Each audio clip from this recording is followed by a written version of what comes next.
The Oklahoma City Thunder and Shai Gilgeous-Alexander have been in everybody's mouths in sports media as of recently, due to their dominance, their championship, the MVP, everything. But let me ask you a question that nobody in sports media is asking about right now. Not, is SGA good? Not, can the Thunder repeat? Not, is he top 5? Those are easy debates. Here's a hard one. Is Shai Gilgeous-Alexander's 3-year peak one of the greatest individual runs in the history of professional basketball? Now I know that may sound insane. I mean, we've been brought up on the legends, the Jordans, LeBrons, Kobe's, the Wilts, Kareem's, Shaq's, even recently the Steph Curry's and James Harden's, and even Jokic. Some of these names carry 30, 40, 50 years of mythology to them. But here's the thing. These numbers, they don't care about mythology. And when you actually lay SGA's last 3 seasons next to some of the most celebrated peaks in league history, the results are going to make you uncomfortable, in the best way. Stay with me. By the end of this video, you're either going to agree with me or you're going to have to find some data to back you up. Either way, you'll never see SGA the same way again. Before we get into the numbers, I need to establish what we're actually going to be talking about. Because the greatest peak means something specific, and if we're going to make this argument fair, the terms have to be clear. A peak is not a player's entire career. LeBron James is the poster child of this. Objectively, he's the greatest basketball player to ever play the game. But his peak, the 3 or 4 seasons where he was at this absolute ceiling, may not be higher than the peak of someone like Steph Curry or Nikola Jokic or even Michael Jordan.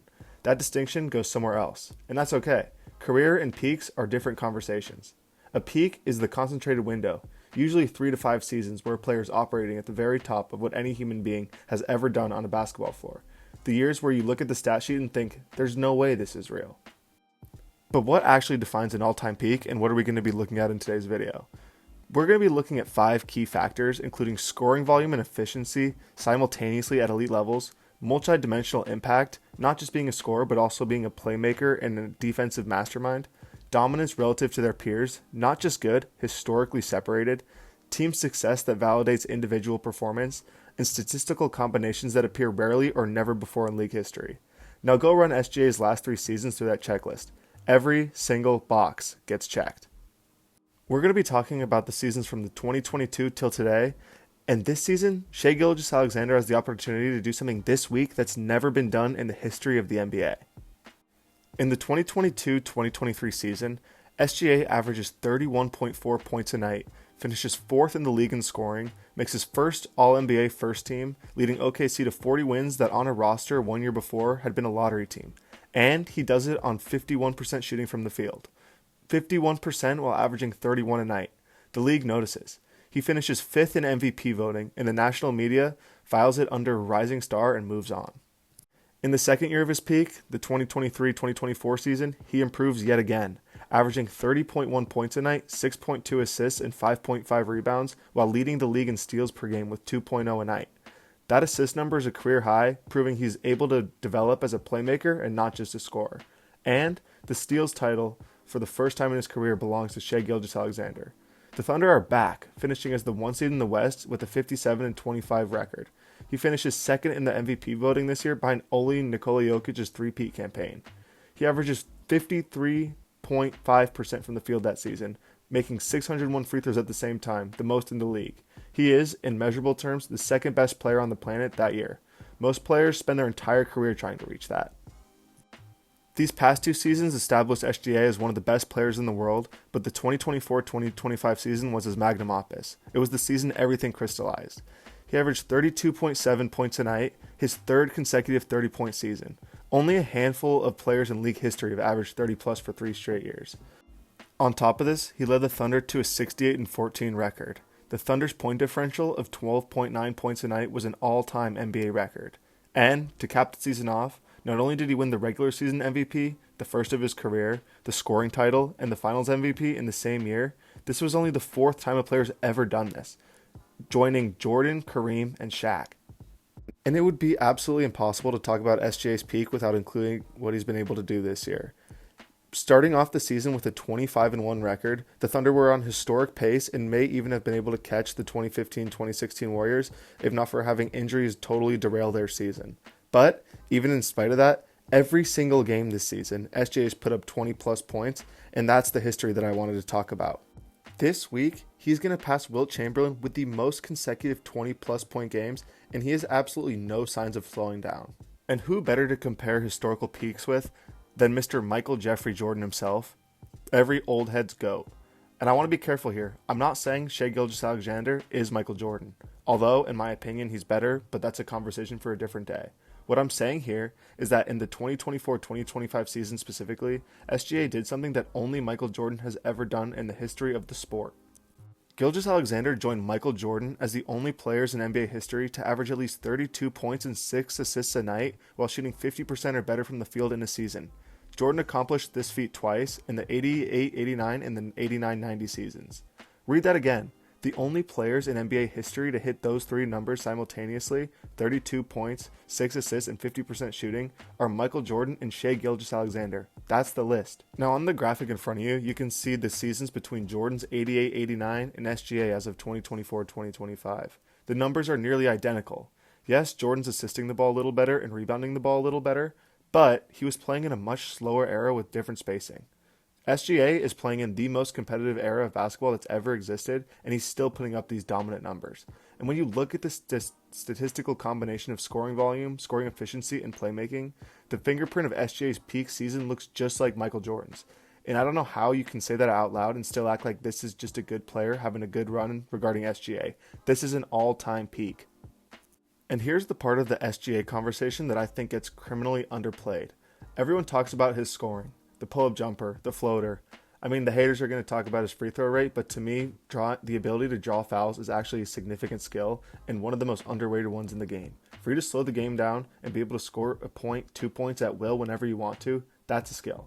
Anyways, back to SGA, the step back as well. I mean, it's all beautiful and it's all real. But SGA is also one of the best defenders in the NBA at his position.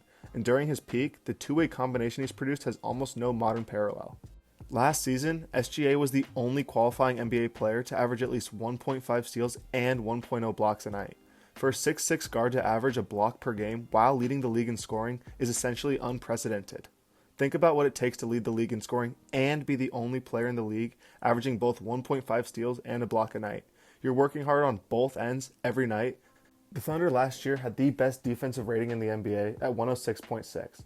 Now, I'm not going to be naive here and say that SGA is the only reason for that. He's surrounded with quality defenders like Lou Dort and Chet Holmgren. But for SGA, he was the engine of their offense that year and a first-team defender on a defensive juggernaut. The last guard to operate at that two-way level at this volume of scoring was, again, Michael Jordan. And the year before that, he led the league in steals per game with 2.0 a night. He was top 10 in steals the year before that. This isn't a new development. For 3 consecutive seasons, SGA has been scoring 30-plus points per game while also being one of the NBA's most disruptive defenders. Name another player doing that right now, or ever. It's a very short list. With all that being said, we've laid out SGA's case. And now, let me try and see where I place this peak honestly, without hype, in the context of league history. For me, the only peak that absolutely 100% clearly clears SGA what he's doing right now is LeBron's run in 2012 to 2013, where he won back-to-back championships with the Miami Heat and back-to-back finals MVP. Those years were arguably the most well-rounded basketball player ever to play the sport at 6'8", 250. But anyways, this isn't a LeBron James video. This is an SGA video. I'm putting this there right up there with Michael Jordan in the 90s, where he was able to win 6 titles with 6 finals MVPs. For me, the level of competition that SGA is playing against absolutely wipes what the plumbers that Jordan was playing against in the 90s, which makes the two peaks nearly identical for me. The only other peak, in my opinion, that even compares to what SGA has been doing that I've seen in my lifetime is the Steph Curry peak with the Golden State Warriors from 2015 to 2020-ish. I mean, I guess you could consider 2022 as well, but realistically, his peak was from about 2015 to about 2017. And it ended as soon as they lost that series to the Raptors. And I know people are going to bring up Wilt Chamberlain or Kareem Abdul-Jabbar or any of those other guys, but honestly, I just think the eras that they played in makes it so hard to compare them. I mean, the things that SGA is doing now would actually be viewed as witchcraft in that era. They might actually hang him up to trial. I mean, SGA is right up there in that legendary tier, though. He's right up there with Steph Curry. He's right up there with Shaq. He's right up there with, Michael Jordan. There's not a lot of players who can confidently say are better than SGA the past 3 years. And honestly, a great part of the NBA and sports as a whole is that there's no definitive right answer. If you want to say SGA right now is having the greatest peak of all time, would I raise an eyebrow? Yes. Would I defend LeBron James with some heart and some soul? Absolutely. But I think that you could be right. This is one of the greatest performances we've ever seen, and the fact that he's able to do it on a night in, night out basis is unheard of. For a guard in the modern era of three-point shooting, elite athleticism, and the most competitive player pool we've ever seen, for SGA to do this is unheard of. Every generation gets one player who forces you to rewrite what you thought was possible. In the old head days, it was Wilt. In the 80s, it was Jordan and Magic and Bird. In the 2000s, it was LeBron. In the 2010s, it was Steph Curry reshaping the entire geometry of the sport. I get Nikola Jokic, I get the greatness that he's done, but he's not on the same level as those guys. What we are watching right now is Shai Gilgeous-Alexander's generation-defining run in real time. And I think a lot of us are so used to waiting for the legend to be confirmed in hindsight that we're not giving ourselves permission to see it while it's happening. And drop a comment down below. Where do you rank SGA's peak in NBA history? Top 5? Top 10? Still not buying it? I want the argument. I read every single comment and respond to every single one. If this video changed how you see what's happening in Oklahoma City right now, subscribe. And if you want to hear me go even deeper on how Sam Presti built this dynasty from a single trade, that video is already up with a link in the description. Have a good one, guys.